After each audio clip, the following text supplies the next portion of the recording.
Ito ang Duterte on duty, ulat sa ginagawa ng presidente.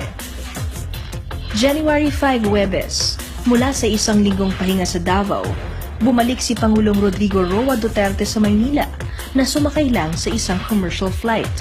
Nagpapakita pa rin ng simpleng pamumuhay ang Pangulo sa gitna ng pag-aayos ng komplikadong pamumuhay ng bansa at buhay ng mga Filipino.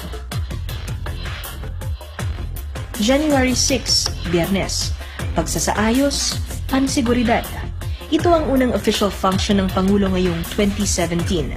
Dinalaw niya ang Russian warship sa Manila Port, kasama ang Russian Navy, embassy officials at mga opisyal ng ating bansa. Inikot ng Pangulo ang Russian vessel. Pinangunahan din ng Pangulo ang Joint AFP-PNP Command Conference sa Heroes Hall sa Malacanang. Dito, muling binigyan diin ng Pangulo na ayusin natin ang buhay ng bawat Filipino sa patuloy na pagsugpo sa iligal na droga, korupsyon at terorismo. We cannot allow things to deteriorate. Gabi nang pumunta siya sa burol ni PO1 Enrico B. Domingo sa Tanza, Cavite.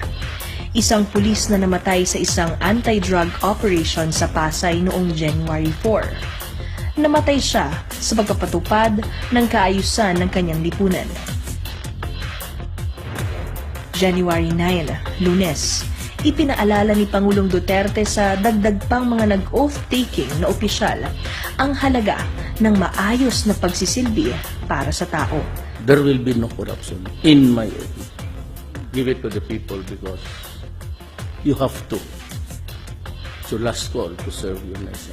Para masiguro ang kaayusan sa pamamahala at paglilingkod sa taong bayan, pinangunahan din ng Pangulo ang ika-10 cabinet meeting sa Malacanang Palace. Kabilang sa tinalakay rito ang National Tourism Development Plan, ang pagsasaayos ng mga lugar na naapektuhan ng Typhoon Nina, ang National Space Development Program at iba pa. January 10, Martes, ang pagsasaayos naman ng international relations ang binigyang tuon ng Pangulo. Nakipagpulong siya sa mga ambassadors designate mula sa Morocco, Rwanda, Ethiopia at Namibia. And we're happy that we could promote vigorous bilateral relations.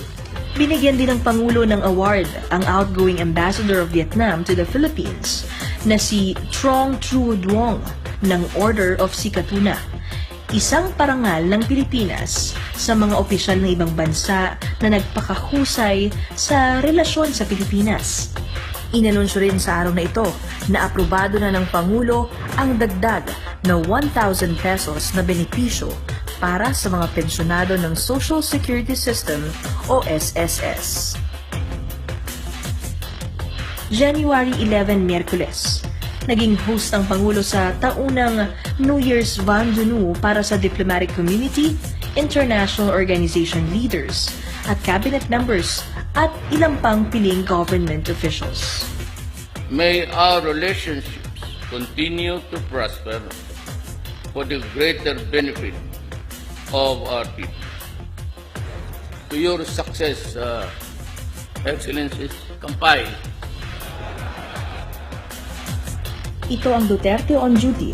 Abangan sa susunod na linggo ang mga gagawin ng Pangulo. Gusto ko talagang mangyari, and that is semblance of your territory, your governance, and the happiness of the Moro people. We highly recommend our national officials to come to ARMM and see for themselves the projects that have been implemented in our region. So yung lahat, tago po ni Master Hans po na magbisita po tayo sa ARMM po. Yes, everyone, I invite all of you to go visit Tawi-Tawi. It's something very beautiful and something you will not expect it to be. So go try and visit. Napakaganda ng lugar na ito, ganda po ng tourism na lugar na ito, at yung mga tao dito napakapal po.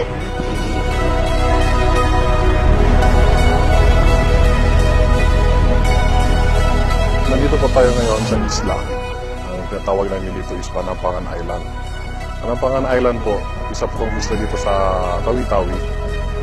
Located siya dito sa municipality ng Sapasapa.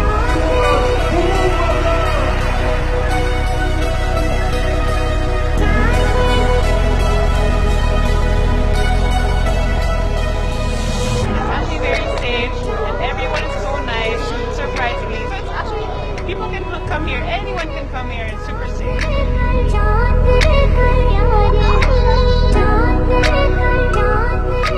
Pwede dito mag-snorkeling, diving, dito sa isla na to.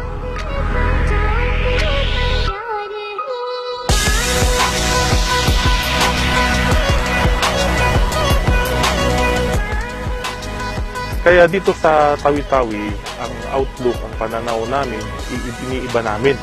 Lalo-lalo na sa security. Andito nga ngayon ang provincial director ng PNP natin, si Ken Royales.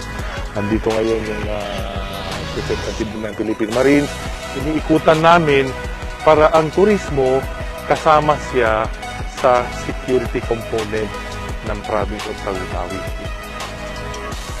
Yung circumference road ng province of Tawi-Tawi, especially dito sa mainland, yung Pangilimasugala and Languyan Municipality, para malapit, at least kung saan yung malapit na lugar, na area doon sa circumference road, instead traveling from Bongao all the way to Panampangan, dito na lang sa malapit na So, lang. ibig sabihin, kung i-develop natin yung circumferential road, maging very accessible na itong Panampangan Island. Exactly, Sekno.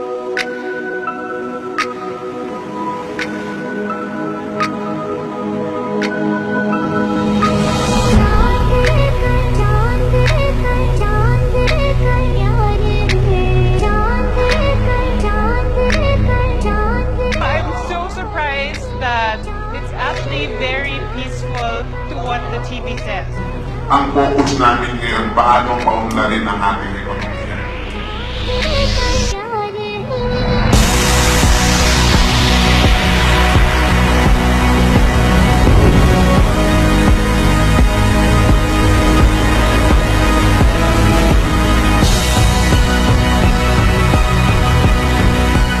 Obligasyon namin dapat palawakin at patindihin pa ang aming pagsaservisyo at commitment para sa kanila. At isa sa titiyakin namin sa inyo, sila ang sentro ng aming pagsaservisyo sa loob ng 3 taon. Hindi ang aming sarili kung hindi sila. So kung ano man ito, dapat maririnig din namin mula sa kanila. Sa ating pagmamonitor ng mga proyekto dito sa ARMM, natutuwa tayong makita yung mga development projects natin dito sa mga lugar na bihira mapuntahan ng ating mga kababayan. Katulad na lang nitong Sitangkay. Venice of the South. Ito ang bansag sa munisipyo ng Sitangkay sa probinsya ng Tawi-Tawi. Mahigit 1.5 oras na biyahe, sakay ng speedboat mula sa Bongao, ang kabisera ng Tawi-Tawi, at mararating ang bayang ito. Ito yung isa sa mga bridges dito sa Sitangkay.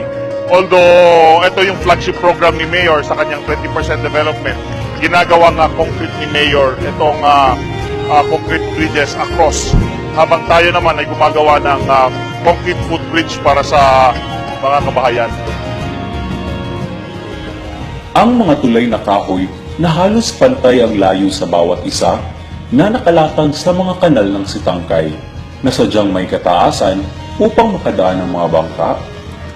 Dito tayo sa Imam Sapi sa Sitangkay at in-inspect natin yung isang concrete footbridge natin ay ginawa na nating konkreto.